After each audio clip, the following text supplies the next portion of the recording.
pelari yang manja itu ya sedikit-sedikit visio, baru berapa jam lari cari visio, atau ya begitulah. Jadi manja sekali kalau menurut aku ya.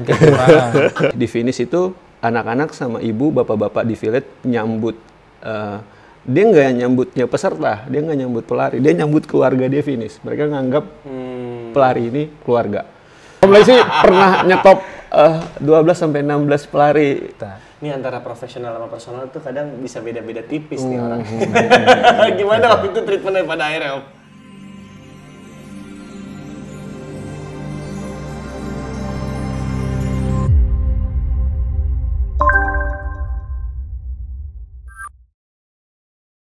Welcome back to Cilepot, Cerita Lari Podcast. Masih bersama gue Yana sebagai host kalian. Dan di episode kali ini sebenarnya gue agak deg-degan karena tahun ini target, ya kita kan tahu setiap pelari tiap tahun punya target. Nah tahun ini adalah target gue untuk ikut event ini lagi.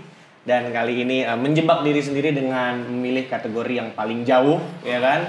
Sudah datang dan hadir bersama kita di sini ada Mas Teguh Aditya Nugraha sebagai project manager, dan juga ada yang dipanggil apa? Manggil kakak atau bang? Om Lexi aja biasa. Om Lexi Rohi dari Run to Care sebagai race director. Terima kasih loh sudah hadir di Cilepot Cerita Lari Podcast. Jadi untuk yang kali ini langsung saja, Run to Care kenapa memilih lokasi di Jakarta yang tahun ini? Ya ini kayaknya Mas Adit nih yang bisa jawab. Ya Jakarta ya. Lama kita udah pengen Jakarta itu sebenarnya udah 5 tahun atau 7 tahun lalu. Ya terus kok baru direalisasikannya sekarang? Aku ngelihatnya Jakarta lebih hutan belantara dibanding daerah lain deh. Bukan hutan belantara, gimana ya? Lebih komplek deh Jakarta. Jadi setelah berapa tahun Run to Care baru kayak kita Jakarta deh. Kompleksnya ini maksudnya dalam artian lu memikirkan apa yang kayak gue males ribet deh ngurusinnya gitu? Enggak. Atau gimana? Enggak. Run to Care tuh enggak ribet. Otomatis aja tuh semuanya gitu berjalan. Kalau daerah gitu, misal kita pernah ke Flores sama Aceh, jalurnya tuh nggak banyak kan, cuman 100 kilo jalurnya mungkin lurus itu aja gitu, terus 50 kilo cuman itu aja jalurnya, jadi itu sederhana ngurusnya gitu. Kalau gue membayangkan hutan belantara tuh kan berarti kemungkinan tersesat dan nyasarnya lebih besar dibandingkan kota-kota lain gitu? Ya Jakarta ya, banyak banget jalan kan, banyak banget jalan. Jadi itu dia kenapa mengajaknya Om Lexi kali tahun ini yang terlibat. Pas dari 5 tahun lalu nih kalau Jakarta kita ketemu Om Lexi lagi mestinya gitu. Soalnya aku kerja sama Om Lexi bukan cuma di Run to Care, tapi ada beberapa event lain kita bareng gitu. Ini orang yang kuat di posisi ini menurutku Jakarta. Dan terkait karena ini hutan belantara, apakah aturan mainnya juga akan seketat di hutan belantara juga atau gimana tuh Om? Ya jadi terima kasih Om Yano. Jadi sebenarnya sih di kota lain, entah itu di luar Jakarta atau di Jakarta itu sendiri, yang namanya ultra, kita lari ultra, udah pasti challenge-nya sama ya. Apalagi rute atau jaraknya juga 150 kilo, jadi memang challenge-nya sama. Tapi memang yang perlu kita perhatikan adalah suasana atau kenyamanan untuk teman-teman pelari untuk bisa berlari dengan baik ya gitu. Untuk itu makanya kita dengan Jakarta ini memang banyak obstacle-nya, tapi tentunya dengan persiapan, dengan kebutuhan-kebutuhan yang diperlukan, saya rasa sih untuk Jakarta bisa diatasi gitu. Tapi yang perlu dipersiapkan tuh kalau bikin event lari ultra, karena selama ini bayangannya kan yang banyak diselenggarakan kan ya 5, 10, half, maraton gitu kan. Dan ultra kan bisa dibilang menjadi apa ya istilahnya, ada segmentasi lagi nih gitu, dan jaraknya lebih panjang lagi, timeline-nya juga lebih panjang, lebih lama lagi untuk bisa mempersiapkan segala sesuatunya. Itu yang harus dipersiapkan apa aja dong Maxi? Ya, betul seperti dibilang Om Yano ya. Jadi ini kan sangat segmented ya, lari ultra itu. Terlebih lagi di Jakarta. Tapi kita perlu tahu bahwa Jakarta masih barometer lari di Indonesia. Oke. Jadi mau lari ultra, mau full maraton, half maraton, bahkan sampai fun run sekalipun, memang semuanya hampir 80% pelari Indonesia ada di Jakarta. Nah, tadi yang disampaikan Om Yano tadi, dengan adanya ultra di Jakarta itu memberikan warna tersendiri. Yang selama ini kita lari 5 kilo, bahkan sampai full maraton. Karena kami melihat ini cukup besar animonya untuk ultra ini. Teman-teman yang sering lari di full maraton juga tergerak untuk sesekali ikut di acara atau di event ultra. Terlebih lagi ada charity ultra maraton seperti yang diadakan Rantuker nanti. Itu tentunya trigger untuk para pelari yang ingin naik kelas dan untuk mencoba bagaimana sih situasi Jakarta dengan panjang rute seperti itu. Mereka juga pengen eksplor Jakarta yang sesungguhnya gitu. Terus antusiasmenya sebesar apa tuh Mas Adit? Begitu di launching, oke kita pilih Jakarta 2025. Kita udah prediksi waktu itu pas akhir tahun lalu kita publish Jakarta nih gitu. Kita waktu itu kotain kayak biasa hanya 300 dalam Rantuker itu biasa 300 sampai 350 peserta. Nah, waktu kita open registrasi kita pengennya sekali open registrasi itu langsung slotnya langsung penuh waktu itu. Terus diskusi dengan tim, ngelihat rute, rencana dan segala skenario-nya. Oke, coba kita naikin lagi gitu, tambah lagi kuotanya. Jadi kuotanya bisa ujungnya jadi 400 kan. Dan 400. Dibanding Rantuker tahun-tahun sebelumnya, berarti ini udah penyelenggaraan tahun ke 2016 dulu kan ya? Ya 2016. 17, 18, 19, 2020 virtual. Ya 2020 kita geser 2021. Oh 2021, 2, 3, 4, 5 tahun ke-9. Tahun ke-9. Ini berarti jumlah yang terbanyak nih pesertanya di antara dibanding Rantuker yang lain. Ya sama, hampir semua kegiatan Rantuker di Bali gitu. Kalau nggak kita batasin, over pasti lebih. Kenapa tidak berambisi seperti event-event pada umumnya yang memang event lari pada umumnya yang memang setiap tahun inginnya ada, ayo dong kenaikan jumlah peserta apa. Tapi kalau ultra nih kayaknya tahan dulu, nggak bisa banyak gitu loh. Kenapa tuh? Ada yang mungkin ultra lain yang lebih dari 500 ada ya. Ada. Cuman dengan Rantuker yang memang enggak di satu kawasan 150 kayaknya faktor keamanan deh yang paling utama. Kayak kita batasi, kita nggak bisa selebih yang kemampuan kita gitu. Berarti ya memang kalau untuk ultra sendiri ya walaupun antusiasmenya pasti bisa sebenarnya bisa lebih dari 400. Sampai tadi malam pun masih ada yang nanya lagi gitu ya. Tapi ya gimana ya? Kita udah 3-4 kali survei kita nggak hitungan kita 400 kayaknya udah sementara cukup ya. Dan possibility tantangan yang akan dihadapi oleh teman-teman pelari ketika nanti menyelesaikan course Jakarta di Rantuker tuh bayangan visualisasinya apa Mas? Tiap kota kan kalau gue lihat ya gitu ya. Tanjakannya kalau Mas Adit dan Om Lexi bikin rute itu tanjakannya selalu di tengah itu selalu yang tidak manusiawi tanjakannya. Gue merasakan pertama kali ketika lewat rute ke Tepas Magelang di 2018. Itu tuh ini tanjakannya nggak salah kayak begini gitu. Nah, kalau untuk Jakarta sendiri possibility tantangan yang dihadapi itu apa? Aku dari kacamata bukan pelari ya. Ya. Seru dong lari di ibu kota. Kayaknya lari ultra di ibu kota kan jarang gitu. Jadi kayaknya dari kacamata gue ngelihat ya kayaknya seru. Bisa lari di mana aja tapi kayaknya Jakarta dengan satu event ibu kota dan rute kemarin kita update rute, kita ngelintas dari titik ibu kota tuh ya Senayan, kita ke Peak, kita balik lagi. Itu nggak didapat di rute lain kayaknya. Jakarta. Kalau itu tantangannya untuk dari POV non pelari. Kalau tantangannya buat penyelenggara sendiri Om. Nah, dikasih PR nih sampai SOS nih, dikasih PR sama Rantuker nih. Bikin 150. Yang tadi disampaikan oleh Om Yano untuk tantangan, kalau dari aku sih bukan tantangan sih Om ya. Kenapa? Tapi godaan. Kok godaan? Iya. Karena kalau kita bicara tantangan untuk ultra udah pasti, apalagi kalau aku lihat list pesertanya kan ya udah cukup kenal lah gitu. Jadi tahu banget tantangan itu apa, mulai dari fuel manajemennya, time manajemennya. Bahkan kalau kita bicara rute, tantangannya kan banyak.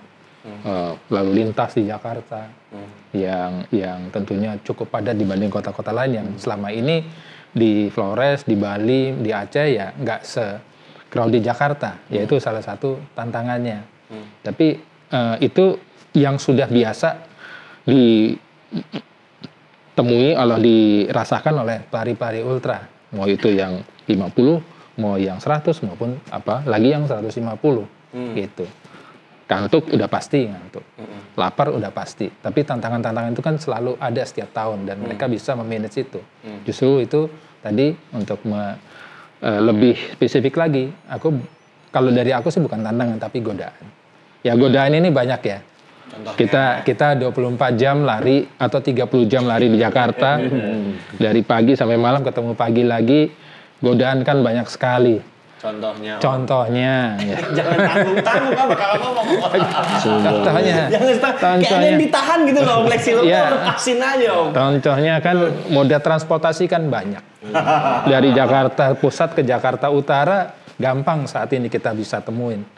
Dengan aplikasi yang kita punya gampang sekali kita gitu. Jadi ini godaan. Nanti kembali ke peserta semuanya gitu. Apakah mau melaksanakan misi ini dengan tulus, ikhlas dan memang sportif atau teman-teman yang mungkin masih terbiasa untuk tadi.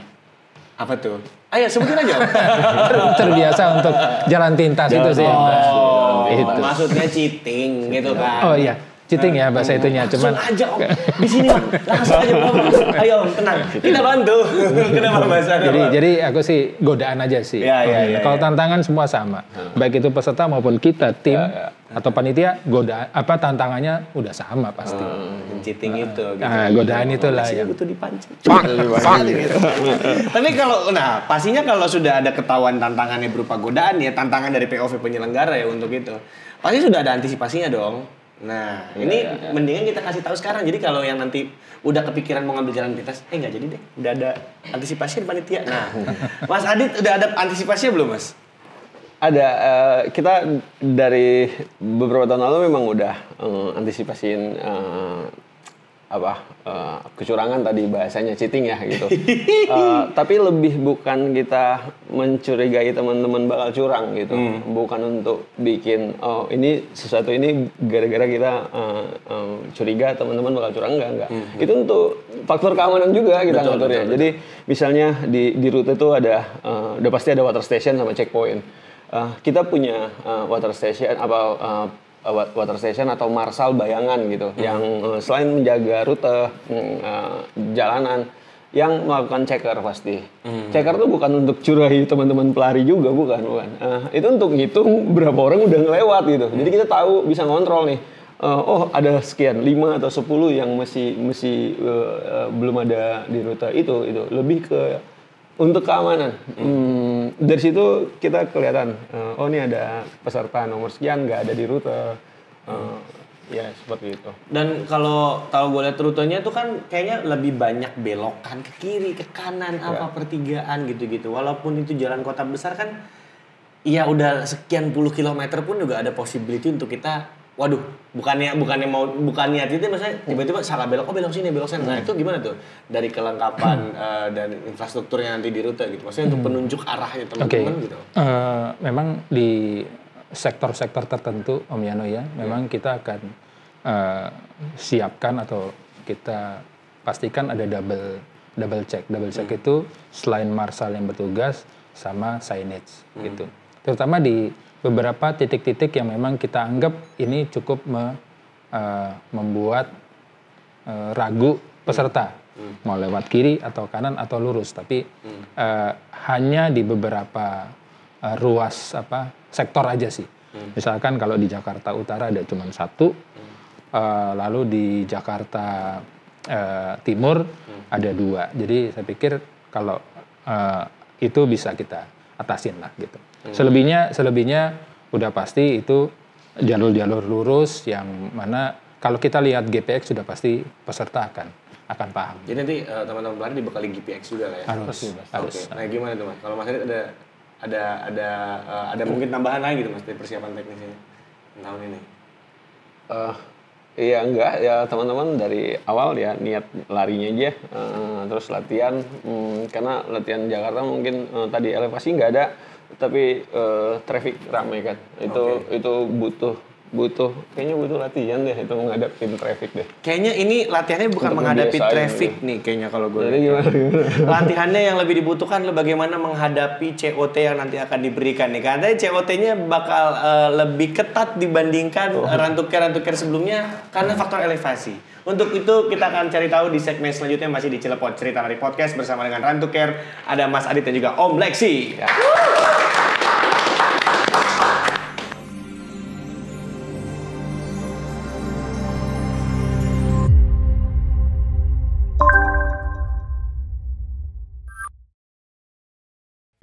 Masih di Cilepot Cerita Lari Podcast bersama gue Yana sebagai host kalian, dan bintang tamu kali ini adalah kita akan ngobrol-ngobrol dengan event yang nanti akan saya ikuti, di mana saya akan berkeliling Jakarta sejauh 150 km sambil berfundraising di Rantuker. Masih ada di sini Mas Teguh Aditya Nugraha selaku project manager dari Rantuker, dan juga ada Om Lexi Roy sebagai race director dari Rantuker. Ini kita dari tadi udah ngomongin urus regulation, tapi mungkin di sini teman-teman yang nonton belum tahu Rantuker. Ya, mungkin. Tapi kan sekarang nama event banyak banget, ya kan?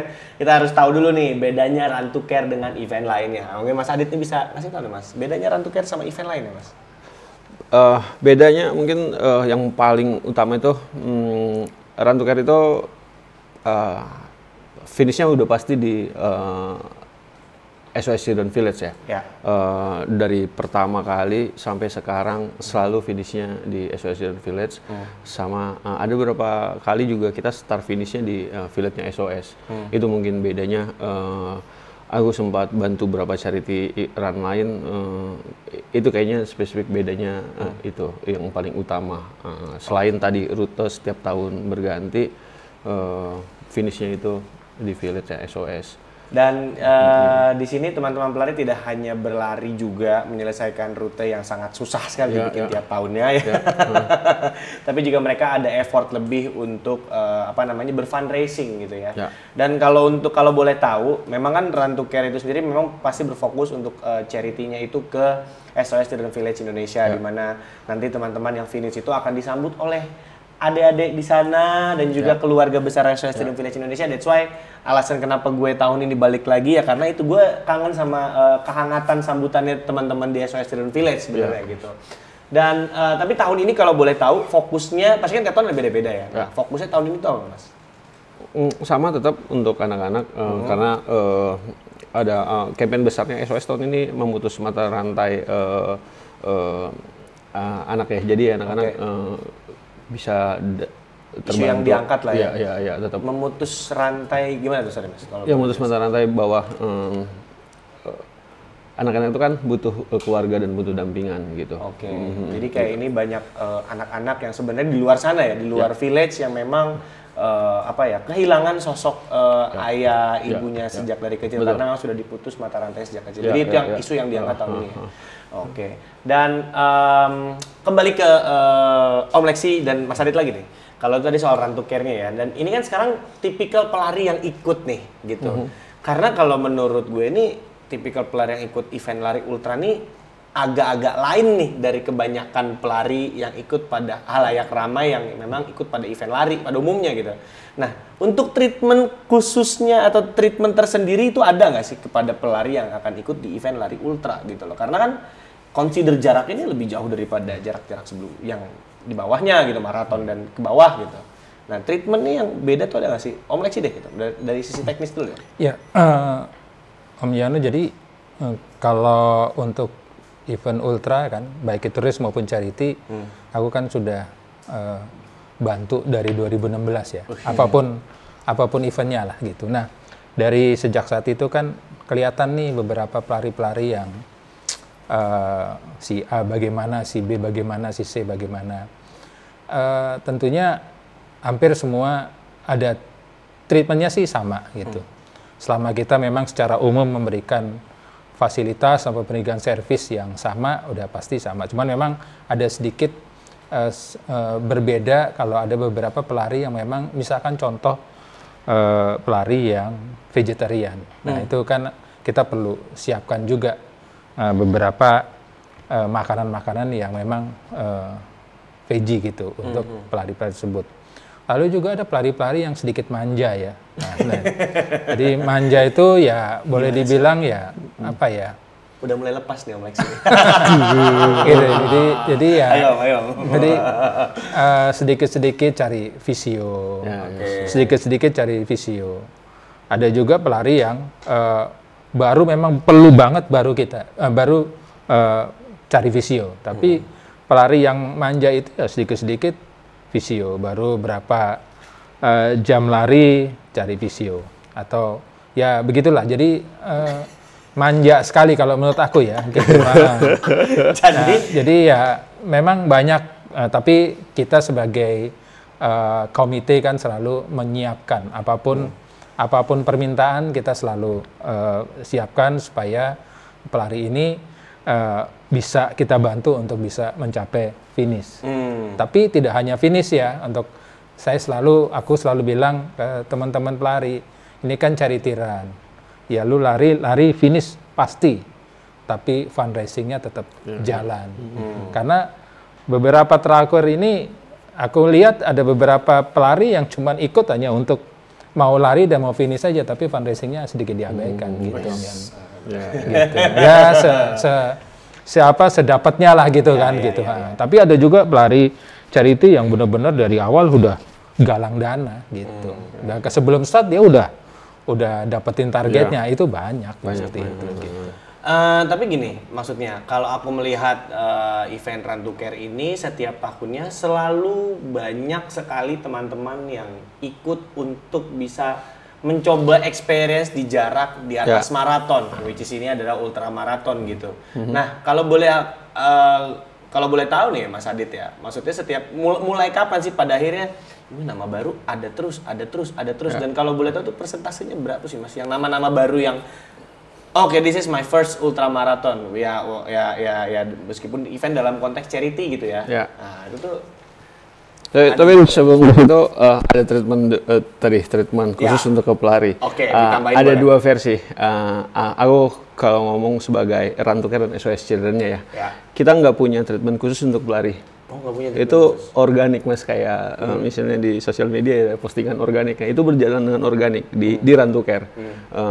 Versi Run to Care. Kayak tadi di finish itu anak-anak sama ibu, bapak-bapak di village nyambut. Dia nggak nyambutnya peserta, dia nggak nyambut pelari, dia nyambut keluarga dia finish. Mereka nganggap pelari ini keluarga. Si panitia tadi, official tadi dengan tim race director, dengan tim di rute, itu nganggap pelari itu sahabatnya.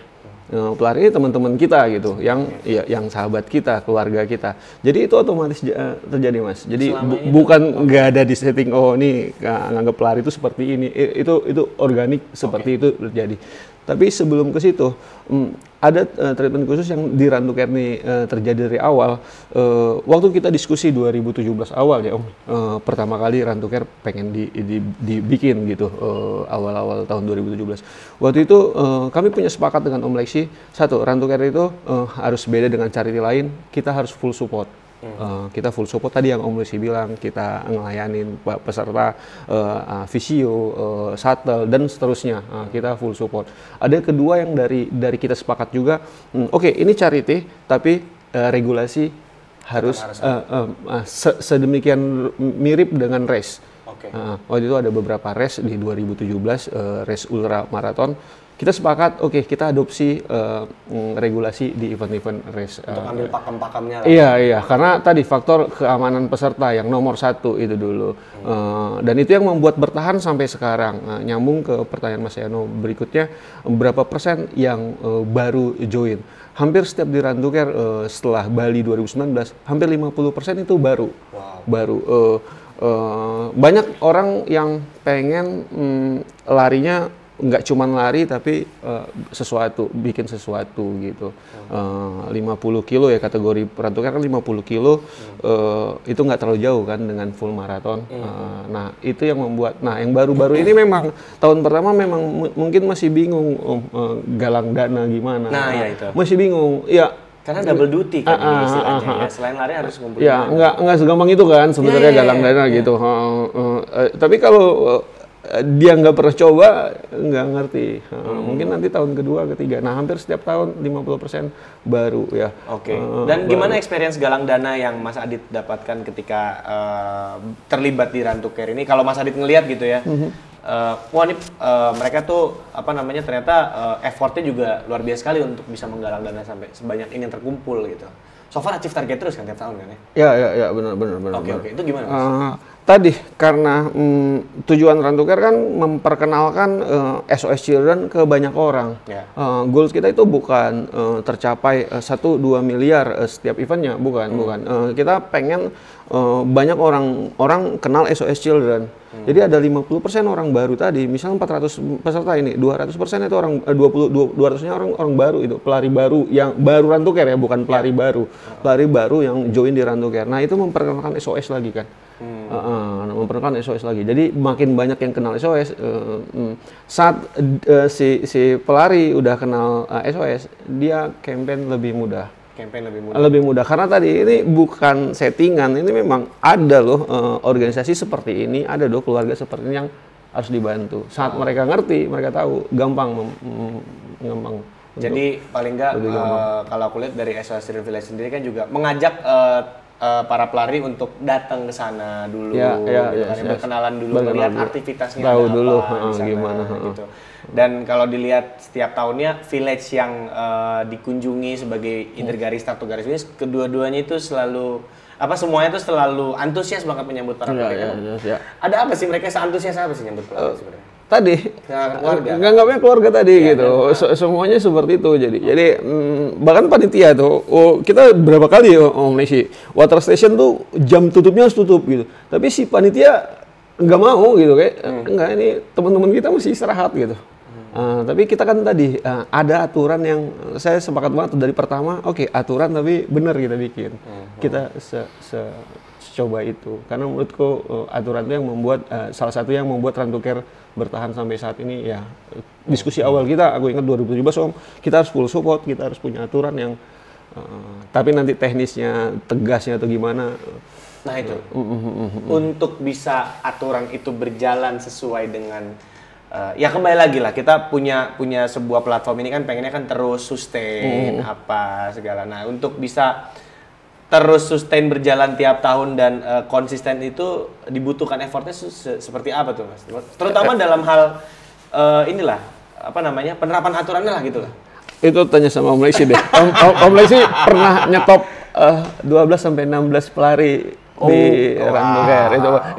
Itu tuh butuh itu nggak sembarang race director yang bisa nyetop. 12-16 itu temennya Om Lesi mayoritas gitu. Gimana? Apa nggak takut gue tandain ya di luar gitu enggak? Sebenarnya sih aturan itu kan berangkatnya dari kita ingin semua event berjalan aman dan nyaman ya. Amin ya. Terlebih lagi kan aman dan nyaman itu kan faktornya banyak. Faktor cuaca, faktor kondisi jalan, faktor yang di luar dugaan kita. Makanya pernah kita stop teman-teman yang lari itu 12 orang kita stop, padahal itu udah CP2 ya. Jam 3 kalau CP3 kita masih aku masih bisa negosiasi, tapi kalau CP2 mohon maaf karena cuaca juga sudah nggak mendukung, lalu waktunya juga mendukung ya. Itulah kenapa kita harus tegakin aturan itu ya.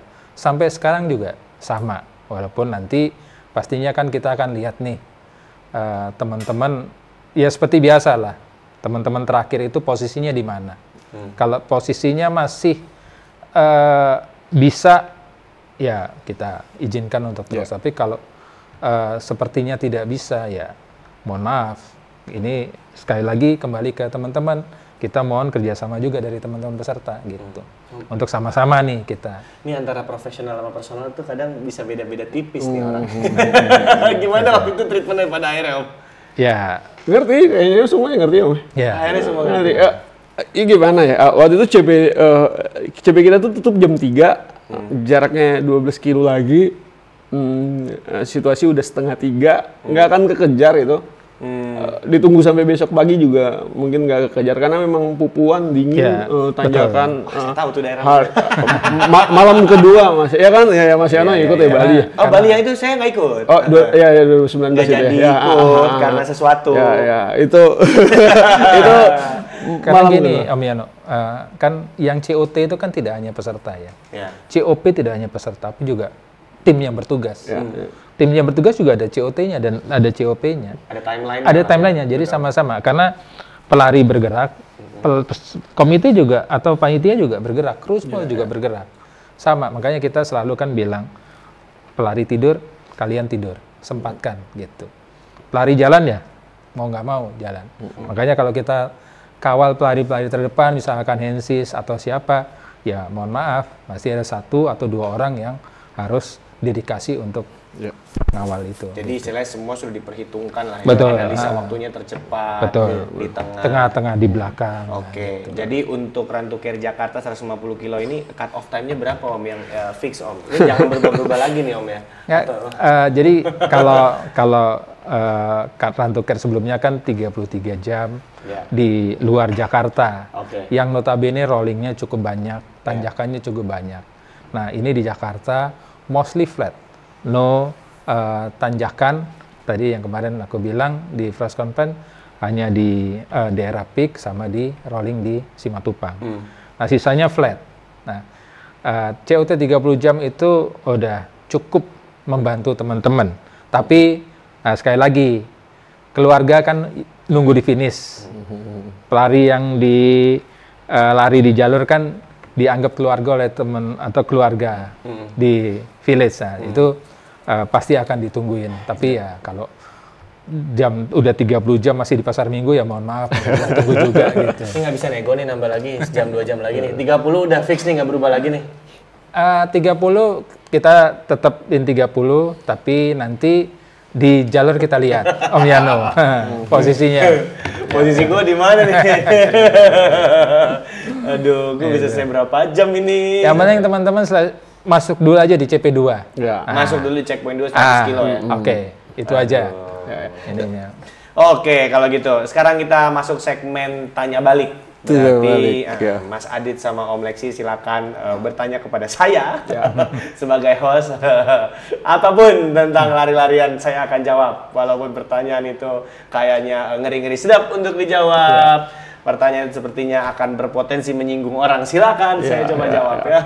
Memancing. Kalau Om Yano kan peserta juga nantinya. Ya. Pengen tahu sih karena 150 kilo pengen tahu mau berapa jam sih? Gue ya. Aduh, kalau patokan based on ultra terakhir kali 100 tuh gini nih, gua kompar. Yang gampang aja. Ultra itu susah dikomparasi sebetulnya gitu. Kalau mengkomparasi base-nya 100, ultra terjauh gua 100 ya waktu itu ya. 100 ITB 2019 waktu itu pernah selesai dalam 16,5 jam. Karena kondisinya race. Dan 100 kilo terakhir di Kendal waktu itu, satu kata peduli 3 ya. Karena elevasinya begitu masuk jalur makadam dan harus nungguin 1-2 orang. 24 jam. Jadi kalau gue prediksi ya 100, gue udah ngucap lagi nih gimana ya? Coba. 150 kilo, the worst case scenario happen 26 jam. Reasonable nggak untuk seorang gue? Bisa dong. Ya kalau perhitungan kami sih di 28 sampai 29 Om Yano ya. 26 jadi spare-nya kan 1 jam sampai 2 jam. Jadi 30 sebenarnya angka atau waktu yang memang bapernya di situ. Jadi teman-teman bisa di sebelum 30 bisa nambah sedikit 31 atau kapan. Kalau bisa jangan lah. Mas lu mau nanya gue Mas? Sama pertanyaan Yano tuh nanya ini udah bukan tahun pertama nih Om, dia ngajak podcast. Dia pengen nanya aja tentang regulasi tadi Om. Cheating itu paling seneng dia nanya ini tuh. Dia Ya, pengen kasih bola api. Itulah seorang yang Yano kan. Sempat kita kemarin kan ini kayak membakar teman-teman sendiri gitu kan. Jadi coba Inter buang umpan. Iya, umpan. Nah, coba bola itu kita balikin. Kalau Yano kan sempat race director juga Om beberapa kali. Nah, coba di posisinya Yano race director, ada yang peserta tadi kecurangan atau cheating, bahasanya itu apa tindakan dari Yano deh, itu yang paling anjrit gua dibalikin. Istilahnya kalau gua megang event gitu ya, pasti ada kan. Aduh, kalau cheating ya kalah. Karena kan ikutan event juga teman-teman kita juga ya. Ya itu tadi. Oke, gua tambahin biar lebih ekstrim pertanyaan nih. Gimana kalau yang ketahuan cheating temen gua sendiri gitu ya? Oke. Gua ajak diskusi bawah meja dulu sih. Maksudnya dalam artian gua ngasih tahu, ini lo bener atau enggak melakukan hal ini. Gua jangan langsung tiba-tiba jeder di forum, karena kan kalau jeder di forum nanti tiba-tiba kan kayak mempermalukan dia di kalayak orang banyak ya gitu. Gua mencoba untuk minggirin dulu. Maksudnya pingin dalam artian pinggirin dulu, gua ajak dulu dialog, diskusi empat mata nih. Lu bener nggak? Karena based on kita ini bukti-buktinya udah valid banget nih gitu. Nah, abis itu langsung gua dihadapkan dengan pilihan antara memang gua kasih tahu dulu nih kalau memang dia terbukti melakukan hal itu dan memang argumen gue lebih kuat daripada argumen dia ketika memang dia melakukan cheating. Ya udah gua kasih dulu nih pilihannya nih, maksudnya dari mulai pilihan yang paling enak, agak nggak enak, sama yang paling nggak enak nih untuk sanksi yang setimpal sama dia gitu. Karena gua udah di ranah yang memang antara personal sama profesional, ya udah gue harus ada pisahnya, ada garis pisahnya, gitu. Gue juga dan pasti gue akan selalu disclaimer. Ini gue menempatkan diri gue bukan sebagai temen lo, ini menempatkan diri gue sebagai orang yang memang bertanggung jawab pada sebuah event, gitu. Karena lama-lama kalau nurutin orang dulu capek juga ya. Gitu. Gimana Om Lexi? Valid itu jawabannya? Masuk nggak? Atau gimana? Panitia aja. Ya hampir sama sih kayak Om Yano gitu. Tapi itu sekarang kondisinya apakah kita langsung tangkap basah kita atau laporan dari tim kita. Nah, itu aja. Kalau tangkap basah langsung ya udah, memang kita punya hak untuk memberhentikan dan memang udah. Nggak ada diskusi lagi di situ. Diskusi lagi ya.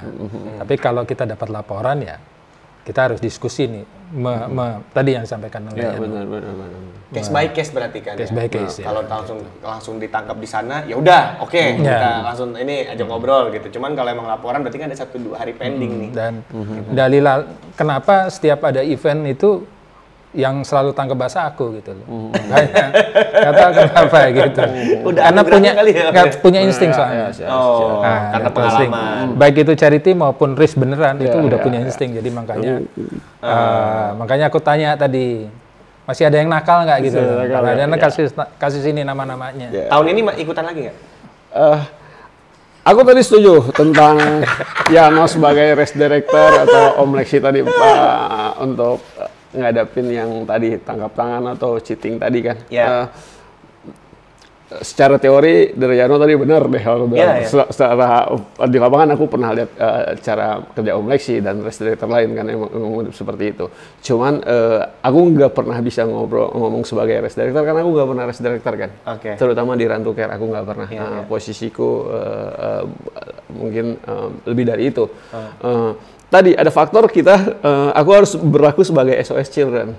Ini keluarga kita nih, ini teman kita nih pesertanya. Tapi tadi regulasi aku sangat dukung, regulasi yang dari awal Om Lexi bikin di Run to Care sampai sekarang gitu. Kita adopsi itu terus kan. Aku harus lihat dari dua kacamata tadi. Aku sebagai teman mereka dan sahabat mereka. Wajar lah. Makanya diajak Om Lexi lah. Ya, seperti itu. Tapi mudah-mudahan tahun ini sih sebut aja semuanya. Ya maksudku kalau teman-teman kalau memang tidak memungkinkan kondisinya, udah langsung angkat tangan aja. Nggak apa-apa kok. Iya, nggak masalah. Tapi kita memang persiapin itu, rute kita share dari awal, biar tahu jalan tikusnya, bukan jalan tikus ya, tahu bahwa itu rutenya. Lo latihannya seperti itu, manajemen waktu juga di rute nanti harus seperti itu. Jadi itu kan untuk mengurangi tadi. Ya, Yang resiko-resiko yang akan terjadi iya, kemungkinan sebenarnya gitu. Dan ini juga ada pertanyaan titipan nih. Kalau Aduh, ini gimana? bukan soal larinya tapi soal charity-nya Ya, gitu. Apa ya? Cara menyampaikan charity yang bagus tuh menurut Mas Adit sama Om Lex itu seperti apa gitu supaya tidak terlalu berkesannya kita tuh kayak nodong ataupun memang ada beberapa kalangan orang yang memang ikut charity terus-terusan gitu ya, nggak cuman di Run to Care, mungkin di yang lain apa segala macam gitu, sampai pada akhirnya ini apalagi sih nih. Dan karena beberapa kali ya gue juga menerima blast informasi dari teman-teman yang ikut charity juga kan, tapi tuh kayak kita kan kalau baca WhatsApp panjang tuh kan males ya. Nah, menurut Mas Adit sama Om Lexi, kira-kira cara charity yang memang menyampaikan pesannya kena sehingga orang tuh tergugah untuk oke, gue mau. Nah, itu kayak gimana? Jadi tidak berkesan ini apa sih, dan tidak berkesan lu nodong gue atau gimana gitu. Nah, karena ini gue butuh insight ini juga sebenarnya. Ini pertanyaan dari gue dan juga ada titipan beberapa orang juga. Dan juga ada orang yang melihat kayak ini orang ini charity mulu, sebenarnya apaan sih gitu. Kayak gitu loh. Gimana? Kalau aku gini Om Yana ya, mungkin aku nggak tahu sudut pandangnya yang nanya sama aku. Kalau nanya ke aku jawabnya adalah justru ada WA untuk charity, kalau aku dukung gitu. Karena apa ya? Ya ini kembali ke aku kan, aku memang ada di situ. Nah, jadi siapapun yang bikin event charity, kebetulan aku ada di situ gitu. Jadi ya pelari yang WA ke aku ya, Om, Jumat berkah misalkan ya gitu. Oke, siap gitu. Walaupun tidak serta-merta harus hari itu juga kita donate, tapi pasti kan udah di alam bawah sadar kita kan kita udah ngerekam nih. Nah, nanti next week-nya atau 2 minggu kemudian atau bahkan deket-deket eventnya baru kita donasi ya.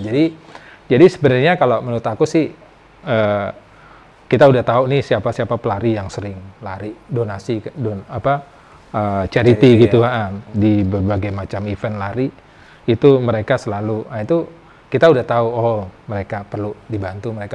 Itu kalau aku. Kalau nggak tahu kalau teman-teman yang lain mungkin sama ya puji Tuhan, kalau beda mungkin nganggapnya apa sih gitu. Triknya ya memang pasti ada orang yang seperti itu. Tapi kita sebagai pelari, fundraiser, kita terus aja. Spread the message ya. Langsung aja terus. Nggak usah bosan-bosan gitu. Karena tadi kita buat kebaikan gitu. Apapun bentuknya gitu. Mas Adit gimana? Kalau aku sering terima juga nih dari Run to Care aja tuh pasti teman-teman yang kenal aku pasti japri juga kan. Kalau campaign ngasih tahu aja fakta, faktanya ya aku lari itu untuk ini loh, bukan itu kan nggak mengada-ngada.